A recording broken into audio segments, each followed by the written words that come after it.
सबसे पहले बात करते हैं वक्फ अमेंडमेंट बिल की, जो लोकसभा के बाद राज्यसभा से भी पास हो गया। करीब 13 घंटे की चर्चा के बाद राज्यसभा में वोटिंग हुई और वक्फ अमेंडमेंट बिल हाउस से पास हो गया।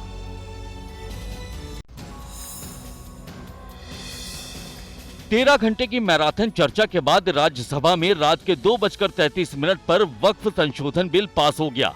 वक्फ संशोधन बिल पर राज्यसभा में 223 सांसदों ने वोटिंग की। बिल के पक्ष में 128 वोट पड़े, वहीं 95 सांसदों ने बिल के विपक्ष में वोट किया।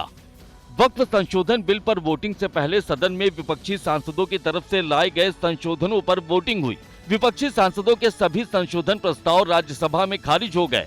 वोटिंग से पहले राज्यसभा में केंद्रीय अल्पसंख्यक मंत्री किरेन रिजिजू ने चर्चा का जवाब दिया। रिजिजू ने कहा कि वक्फ संशोधन बिल से एक भी मुसलमान का नुकसान नहीं होगा। भविष्य में इससे किसी एक मुसलमान को नुकसान नहीं होने वाला है। बीजेडी के सस्मित पात्रा ने तिरुचि शिवा के संशोधन के खिलाफ वोट किया, यानी वो बिल के पक्ष में नजर आए। बीजू जनता दल ने अपने सांसदों के लिए व्हिप जारी नहीं किया था। अब ये बिल राष्ट्रपति के पास जाएगा। राष्ट्रपति की मंजूरी मिलने के बाद ये कानून बन जाएगा। राज्यसभा में वक्फ बिल पर करीब 13.5 घंटे चर्चा चली। राज्यसभा में केंद्र सरकार के मंत्रियों ने बताया कि वक्फ संशोधन बिल क्यों जरूरी है। बीजेपी अध्यक्ष जेपी नड्डा ने कहा कि कांग्रेस ने मुसलमानों को दोयम दर्जे का नागरिक बनाकर रखा है। राज्यसभा में जब वक्फ बिल पेश हुआ तो अल्पसंख्यक मामलों के मंत्री किरेन रिजिजू ये बताते हुए नजर आए कि आखिर बिल क्यों जरूरी है। आप इतना हमको डराया बोलता है, मुसलमानों को डराया। हम मुसलमानों को नहीं डरा रहे हैं, आप डरा रहे हैं। बीजेपी अध्यक्ष और केंद्रीय मंत्री जेपी नड्डा ने वक्फ संशोधन बिल पर चर्चा के दौरान राज्यसभा में कहा कि कांग्रेस ने मुस्लिमों को दोयम दर्जे का आदमी बना दिया। पिछले 70 साल किन लोगों ने उनको अलग रखा है? किन लोगों ने अलग रखा है? किन्होंने उनको डरा के रखा है? किन्होंने उनके साथ अलग व्यवहार करने की बात की है? चर्चा के दौरान बीजेपी सांसद राधा मोहन दास अग्रवाल ने वक्फ बोर्ड की तुलना पुरानी फिल्मों के गुंडों से की। जैसे फिल्मों में गुंडे हुआ करते थे, जिस औरत पर हाथ रख दी वो औरत उनकी हो गई, इसी प्रकार से इन वक्फ बोर्डों ने भू माफियाओं की तरह काम किया। जिस जमीन पर हाथ रख दिया इन्होंने, वो जमीन उनकी हो गई। राज्यसभा में भी विपक्षी सांसदों ने वक्फ संशोधन बिल को लेकर सरकार की नीयत पर सवाल उठाए। विपक्षी सांसदों ने कहा कि यह बिल संविधान विरोधी है। राज्यसभा में कांग्रेस सांसद अभिषेक मनु सिंघवी ने कहा कि संविधान ने जो अधिकार दिए हैं, ये बिल वो अधिकार छीन रहा है। यह कानून नहीं, कानूनी भाषा में लिपटी हुई मनमानी है। यह बिल 100% हमारे संविधान के अनुच्छेद 26, 25 और 26 और विशेष रूप से 26 का उल्लंघन करता है। आम आदमी पार्टी के सांसद संजय सिंह ने कहा कि सरकार सबकी जमीन लेकर अपने दोस्तों को दे देगी। एक अपने दोस्त को पकड़ के लाइए, नीरव मोदी को 20,000 करोड़ वसूलिए, 12,000 करोड़ वक्फ को दीजिए, 8,000 करोड़ अपने पास रखिए, करोड़ों मुसलमानों का भला हो जाएगा। आरजेडी सांसद मनोज झा ने कहा कि सरकार बहुमत के नाम पर मनमानी कर रही है। हम गर्दनों के साथ हैं, वो आरियों के साथ। गाहे बगाहे किसी पुरानी मस्जिद के नीचे कुछ चीजें ढूंढी जाती हैं। इस तरह के माहौल में आपके बिल का कंटेंट और आपके बिल का इंटेंट दोनों सवालिया निशान खड़े करता है। राज्यसभा में वक्फ बिल पर चर्चा के दौरान विपक्षी सांसदों ने कहा कि वक्फ बिल से किसी का भला नहीं होगा। विपक्षी सांसदों ने सरकार पर हिंदू मुसलमान वाली सियासत करने का आरोप भी लगाया। वक्फ संशोधन बिल पर चर्चा के दौरान समाजवादी पार्टी के सांसद राम गोपाल यादव ने कहा कि सरकार को उदार रवैया अपनाना चाहिए। उदार बने रहिए। स्थिति बिल्कुल क्लियर है कि सारे धर्मों के साथ समान व्यवहार होना चाहिए। उद्धव गुट वाली शिवसेना के सांसद संजय राउत ने कहा कि बिल से किसी का भला नहीं होगा।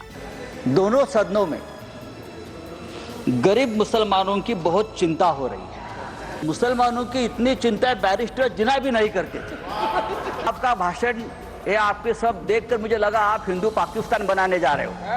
सांसद कपिल सिब्बल ने कहा कि वन नेशन वन लॉ की बात करने वाली सरकार दान को लेकर हिंदू मुसलमान कैसे कर सकती है। तो अगर वन नेशन वन लॉ होना है तो बताइए भाई साहब कि ये केवल कहना कि मुसलमान ही वक्त दे सकते हैं, ये किस किस्म का लॉ है? ये किस किस्म का लॉ है? राज्यसभा में भी वक्फ संशोधन बिल पर चर्चा के दौरान नेताओं का शायराना अंदाज दिखा। कांग्रेस अध्यक्ष मल्लिकार्जुन खड़गे ने शायराना अंदाज में सरकार पर निशाना साधा, तो केंद्रीय मंत्री रामदास आठवले के शायराना अंदाज ने सबको रिझाया।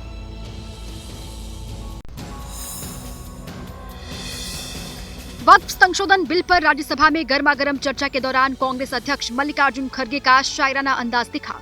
खड़गे ने शायराना अंदाज में कहा कि आग लगाकर बहारों की बात करते हैं, नजर नहीं है नजारों की बात करते हैं, जमी पे चांद सितारों की बात करते हैं।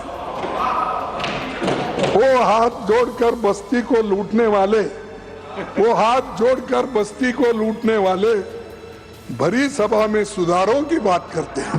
केंद्रीय मंत्री रामदास अठावले ने भी राज्यसभा में शायराना अंदाज में अपनी बात कही।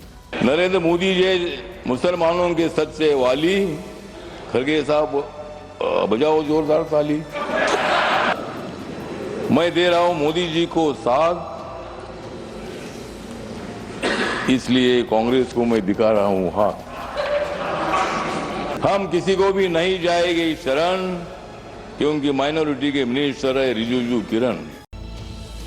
पार्लियामेंट के दोनों ही सदनों से वक्फ संशोधन बिल पास हो चुका है, लेकिन बिल का विरोध थम नहीं रहा। कई मुस्लिम संगठन बिल के खिलाफ कोर्ट जाने और देश भर में आंदोलन की तैयारी कर रहे हैं। तो वहीं पश्चिम बंगाल की सीएम ममता बनर्जी ने कहा है कि बीजेपी सरकार के जाने के बाद इस वक्फ बिल को रद्द कर देंगे।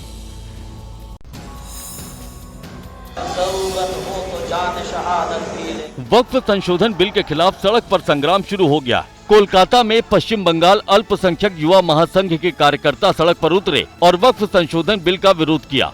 पश्चिम बंगाल की सीएम ममता बनर्जी ने भी वक्फ संशोधन विधेयक का विरोध किया है।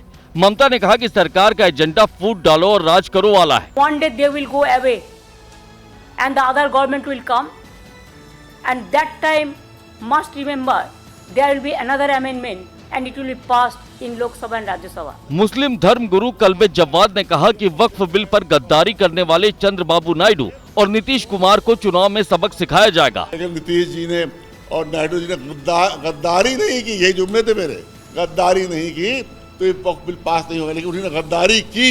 ऐसी सजा उनको मिलेगी इलेक्शन में कि आइंदा गद्दारी करना भूल जाएंगे वो। जमीयत उलेमा हिंद ने वक्फ संशोधन बिल को लेकर हाईकोर्ट और सुप्रीम कोर्ट जाने की बात कही है।